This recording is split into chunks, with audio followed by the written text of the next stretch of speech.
Halo anak-anak, apa kabarnya hari ini? Kita berjumpa lagi di pembelajaran tematik.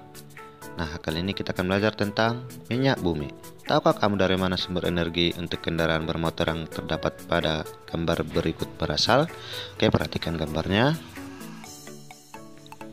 Oke, di dalam gambar ini terlihat bahwa seorang pengendara sepeda motor sedang mengisi bensin ya di SPBU.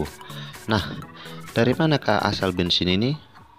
Bensin ini disebut sebagai apa? Bensin merupakan minyak bumi. Nah, untuk lebih jelasnya, marilah kita bahas sedikit tentang minyak bumi. Minyak bumi merupakan sumber energi yang memegang peranan penting dalam kehidupan sehari-hari. Manusia dapat melakukan berbagai aktivitas dan rutinitas karena dukungan minyak bumi. Oke, dari manakah minyak bumi ini berasal? Oke, perhatikan tawangan berikut.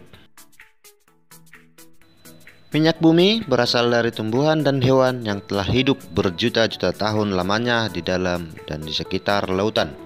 Tumbuhan dan hewan ini terkubur oleh lapisan-lapisan lumpur dan pasir yang akhirnya mengeras dan membatu.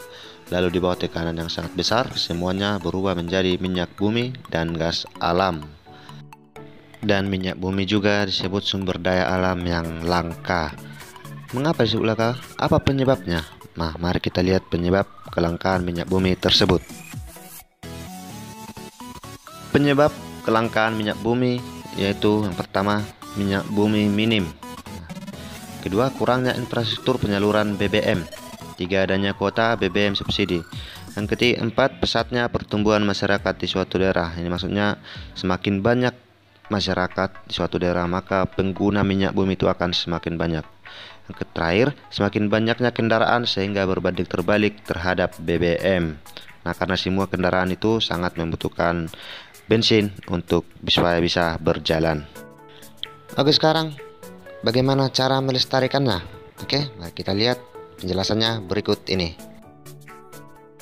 Cara melestarikan minyak bumi itu yang pertama, menghemat pemakaiannya. Kedua, menciptakan bahan bakar sehingga minyak bumi cepat habis. Memakai gas bio yang karena dapat menghemat minyak bumi. Nah, ini maksudnya bukan cepat habis ya, ini tidak cepat habis. Oke anak-anak, dari penjelasan tersebut tentunya kamu sudah dapat menjawab pertanyaan berikut ini ya. Yang pertama, apa yang diceritakan gambar di atas? Yang kedua, sebutkan gambar-gambar yang mendukung alasanmu terkait penggunaan sumber energi minyak bumi. Oke, kerjakan ya. Tahukah kamu bahwa minyak bumi merupakan sumber energi yang tidak dapat diperbarui? Oleh sebab itu, kita berkewajiban untuk menghematnya. Nah, tadi sudah kita bahas ya. Oke, sekarang marilah kita baca teks berikut ini. Minyak bumi merupakan salah satu sumber energi. Kita sebagai warga negara mempunyai hak untuk memanfaatkan minyak bumi dalam mendukung aktivitas sehari-hari. Namun sisi lain, kita juga mempunyai kewajiban untuk menghemat penggunaan minyak bumi. Minyak bumi merupakan sumber energi yang tidak dapat diperbarui, karena proses pembentukan minyak bumi membutuhkan waktu yang lama, bisa mencapai jutaan tahun.